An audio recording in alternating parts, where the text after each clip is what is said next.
Bon, fallait bien que ça arrive un jour, hein.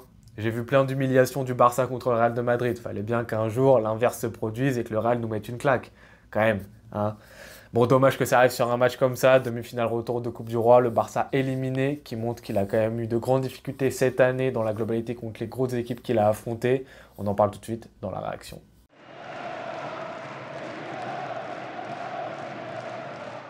Le fameux but avant la mi-temps, combien de fois j'en parle? Combien de fois j'en parle? Qu'est-ce qu'il est important celui-ci pour le Real de Madrid qui lance, voilà, qui lance vraiment le Real de Madrid sur cette partie. Un Real de Madrid qui sur la première mi-temps n'existe pas, à ses individualités qui n'existent pas. Benzema invisible sur la première mi-temps, Vinicius qui ne passe pas sur Araujo sur la première mi-temps. Il n'y a rien vraiment de très bon pour le Real Madrid sur la première mi-temps, si ce n'est Camavinga. Et voilà, qui lui a fait un match exceptionnel, exceptionnel.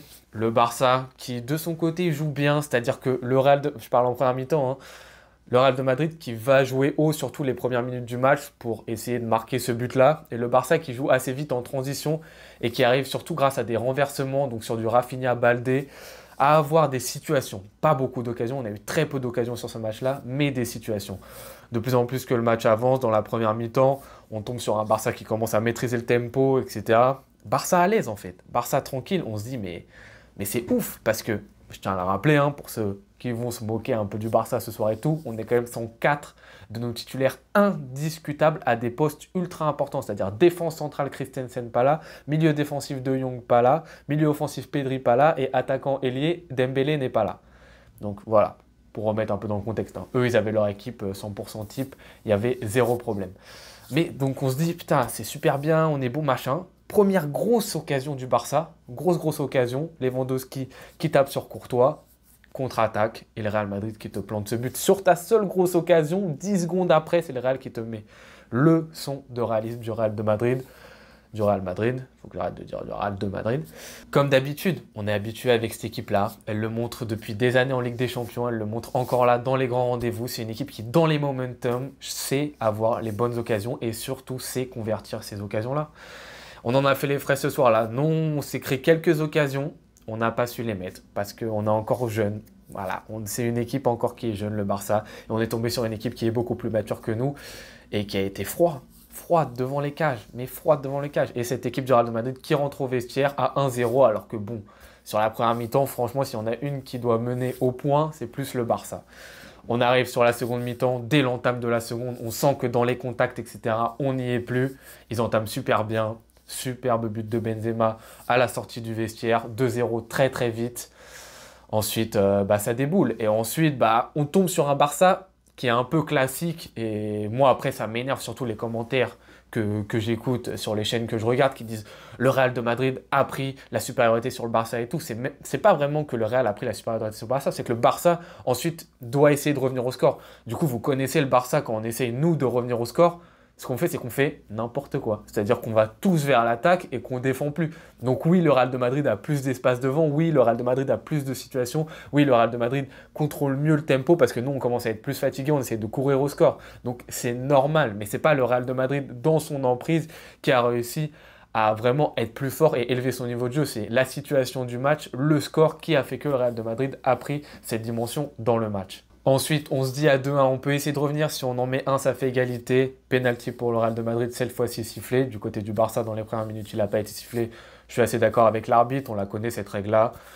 Sur le penalty, Alaba qui plonge pour essayer de tacler, il le touche avec la main. Certes, la main est vraiment éloignée du corps, mais c'est la règle, les gars. Enfin, selon moi, c'est la règle. Je comprendrais que vous ne soyez pas d'accord, mais pour moi, c'est la règle. En revanche, voilà, Kessié, grosse faute sur Vinicius. En plus, l'action, elle n'est même pas dangereuse. Vinicius, jusqu'à présent, il n'était pas vraiment dangereux, si ce n'est une fois où il a mystifié Araujo. Mais sinon, ça allait. Benzema qui plante son doublé. Et ensuite, 15 minutes plus tard, Benzema qui plante son triplé.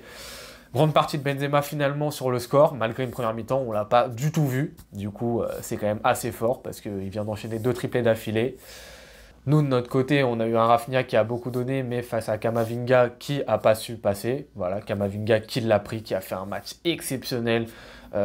Voilà, dans le 1 contre 1, il l'a mangé. Il a mangé son attaquant, son vis-à-vis, dans l'intensité super fort.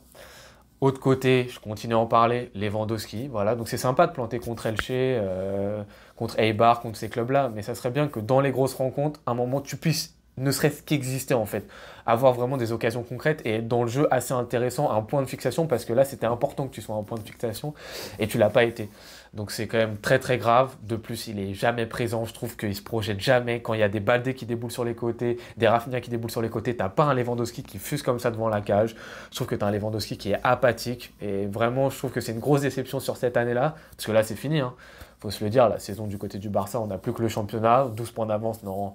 Clairement, si on ne le fait pas, c'est une honte intersidérale, mais non, ça doit le faire. Il faudra cocher que Lewandowski, pour l'année prochaine, il faut corriger sur les gros matchs, être présent, et dans sa globalité, l'équipe.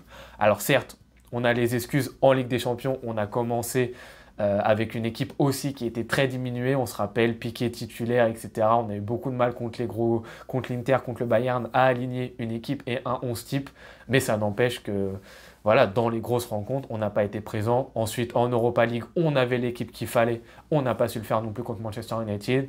Contre le Real, cette année, ça a plutôt été pas mal, surtout en Super Coupe.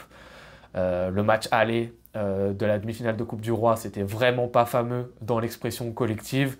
Le dernier match en championnat, c'était plutôt pas mal, mais on s'en sort surtout sur un but à la dernière minute. Et là, ce match-là, on se fait manger. Alors, on fait une très bonne première mi-temps. Moi, je suis très, très fier de la première mi-temps. Un public en feu, en plus, ça se passe très bien.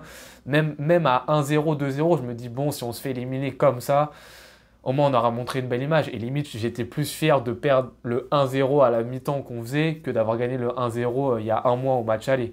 Parce que j'étais fier de ce qu'on produisait collectivement. Mais après, le problème, c'est que l'équipe, elle a totalement baissé. On laisse tout, on ouvre toutes les portes. Marcos Alonso, j'en peux plus. Franchement, j'en peux plus. Et je comprends pas pourquoi même ce genre-là. Bon, après, on a Eric Garcia, je pense que c'est vraiment pas mieux. Mais c'est très compliqué. Là, il y avait pas trop le choix, malheureusement. Marcos Alonso, c'est déjà sur le premier but, hein, si vous re-regardez l'action, c'est lui au tout début qui est au duel avec Rodrigo, faut qu'il l'éteigne tout de suite, faut qu'il empêche cette contre-attaque d'avoir lieu.